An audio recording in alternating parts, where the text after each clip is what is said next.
ஐயா நான் வயலில் வேலை பார்த்துக்கிட்டு இருந்தேன். ஐயா எடப்பாடி ஐயா அங்கே வரேன்னு சொல்லி கேள்விப்பட்டதை பார்த்துட்டு நான் அங்கேருந்து ஒரு 4-5 வயலுக்கு அங்கிட்டு இருந்தேன்.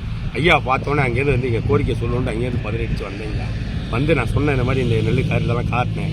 எங்களுக்கு தண்ணி பிரச்சனை ரொம்ப இருக்குது, தண்ணி இருக்குன்னு நான் கேட்டாங்க.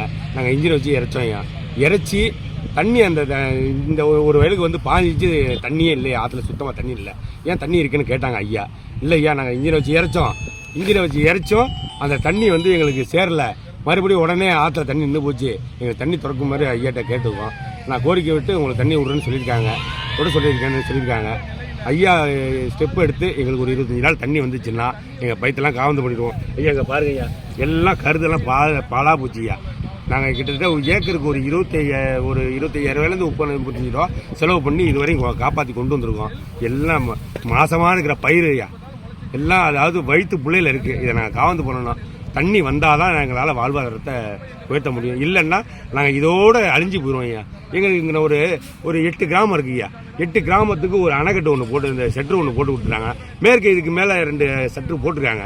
அதில் இப்போ தண்ணி அடிச்சு அது கொஞ்சம் ஆளுங்கட்சிக்காரவங்களாம் இந்த எம்பி இவங்க சப்போர்ட்லாம் வச்சுருக்காங்க. அவங்க சப்போர்ட்டில் வந்து அந்த பக்கம் தண்ணி போகுது ஒழிஞ்சு எங்களுக்கு வர வேண்டிய தண்ணியை விட மாட்டேங்கிறாங்க. இப்போவும் வருது தண்ணி, அந்த 2 அணைக்கட்டுலையும் அந்த சட்டில் இறக்கி தண்ணி அது மூலியமாக கொண்டு போயிட்டு இருக்காங்க. எங்களுக்கு வர வேண்டிய தண்ணி வரல.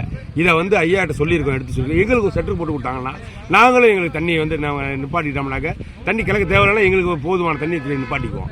எங்களுக்கு பைத்து விளைய வச்சுருவோம் சொல்லியிருக்கோம். எங்கள் கோரிக்கையை கேட்டிருக்காங்க.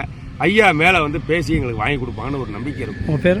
என் பேர் வண்ணாரப்பேட்டையில் நான் கலியராஜ் பேசுகிறேன். மேட்டூர் அணை ஜூன் 12ஆம் தேதி திறப்பாங்க, ஜனவரி 28 மூடுவாங்க. இது மரபு.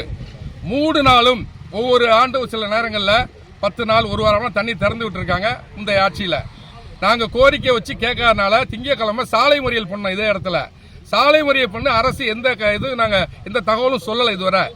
இந்த நிலையில எடப்பாடி பழனிசாமி இங்க வந்தாங்க.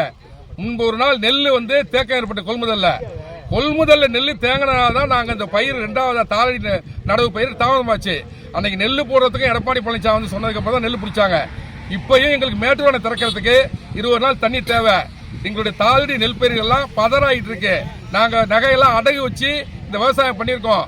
பயிர்க்கடன் தரல, நகைக்கடன் தரல, வீட்டில் இருக்க நகை அடகு வச்சு விவசாயம் பண்ணா நெல்லெல்லாம் சாவியா போதுமாங்க. அதாவது கதிர் வந்து பதறாவது, பெருத்த நஷ்டத்துக்கு விவசாயம் ஏற்படும். அதனால 20 நாள் தண்ணி தேவைங்கிறத நாங்க எடப்பாடி பழனிசாமி அவர்கிட்ட சொல்லியிருக்கோம். அவரும் தமிழ்நாடு அரசை எதிர்க்கட்சி தலைவர் என்ற முறையில் வலியுறுத்துறேன்னு சொல்லியிருக்காரு. அந்த தண்ணி திறப்பை நாங்கள் அவளோட எதிர்பார்க்கிறோம். இல்லாட்டி விவசாயிகள்லாம் பெருத்த நஷ்டத்துக்கு போகும்.